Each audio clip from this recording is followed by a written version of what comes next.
Bonjour à tous. Aujourd'hui, on va parler d'une course mythique. Une des plus célèbres, des plus dures, et il faut le dire, des plus respectées du monde du cyclisme. Une course où chaque coup de pédale est chargé d'histoire. On parle bien sûr de Paris-Roubaix. Et pour vraiment saisir ce qu'est cette course, il faut d'abord s'arrêter sur son surnom. Un surnom qui fait froid dans le dos. L'enfer du Nord. Rien que ça. Ces trois mots, en fait, ils résument à eux seuls tout le drame et la légende de l'épreuve. Et attention, ce n'est pas juste une image. Ce nom, il vient de la vision apocalyptique des paysages du Nord complètement dévastés après la Première Guerre mondiale. Et aujourd'hui encore, ce surnom colle parfaitement à la réalité de la course. C'est un test de courage et de résistance pure, comme on n'en voit nulle part ailleurs. Bon alors, bienvenue dans le Nord. On va plonger au cœur de cette course pour voir ensemble ce qui en fait un monument, un vrai mythe du cyclisme mondial.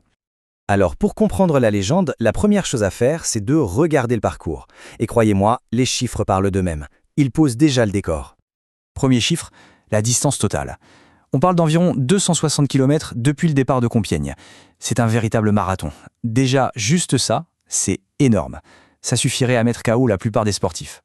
Mais, évidemment, la distance, ce n'est que l'apéritif. Le plat de résistance, ce sont les secteurs pavés. Il y en a une trentaine qui parsèment le parcours.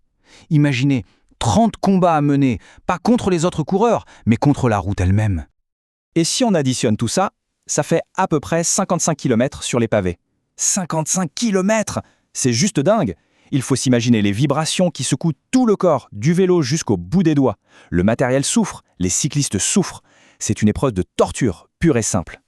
Et parmi cette trentaine de secteurs, il y en a 3 qui sont devenus absolument mythiques. D'abord, la Trouée d'Arenberg, une ligne droite terrifiante au milieu de la forêt où la course peut être perdue en une seconde. Ensuite, Mont-Saint-Pével, qui est long, éreintant.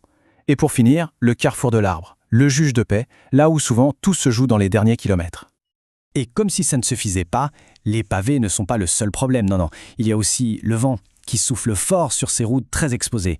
La météo, qui peut changer du tout au tout. Un jour, c'est la poussière qui étouffe. Le lendemain, c'est la boue qui colle.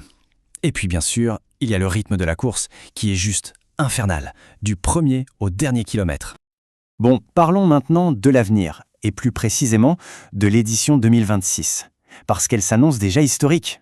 Et oui, même un monument comme la reine des classiques continue d'évoluer.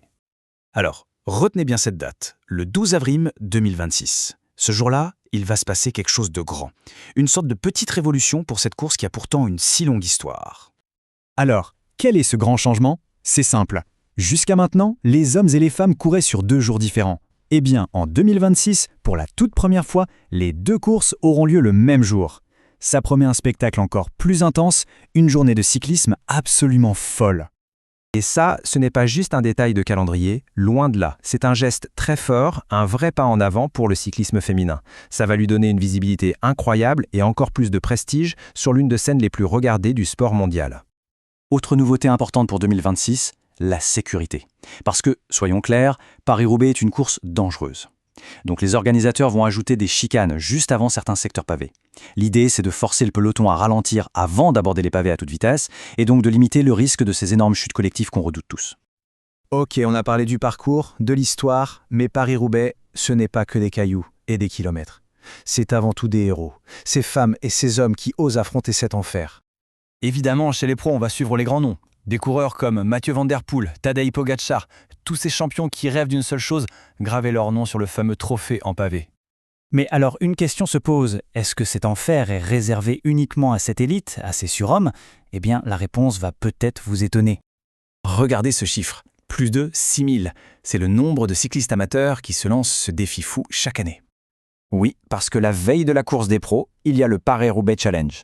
C'est une épreuve ouverte à tous où des milliers de passionnés viennent se mesurer aux mêmes routes, aux mêmes pavés légendaires. Une occasion unique de tester ses propres limites. Tout ça, ça nous amène à une conclusion assez claire. Paris-Roubaix, ce n'est pas juste une course. C'est bien plus que ça. C'est un vrai phénomène, une partie de notre culture. Et le meilleur symbole de ça, c'est l'arrivée. La fin de la course n'est pas une simple ligne d'arrivée tracée sur la route. Non. Les coureurs entrent dans le vélodrome de Roubaix.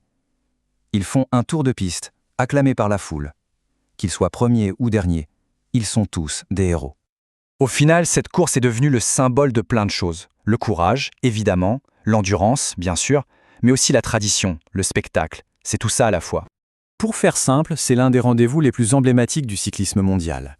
Un moment à ne rater sous aucun prétexte si on aime le sport, le vrai. Et je termine avec une question, une réflexion. Qu'est-ce qui fait la légende de Paris-Roubaix ? Est-ce que c'est la gloire du vainqueur, celui qui soulève le trophée en pavé, ou est-ce que c'est la souffrance de tous les autres, la lutte acharnée de chaque coureur, juste pour finir, juste pour voir le vélodrome ?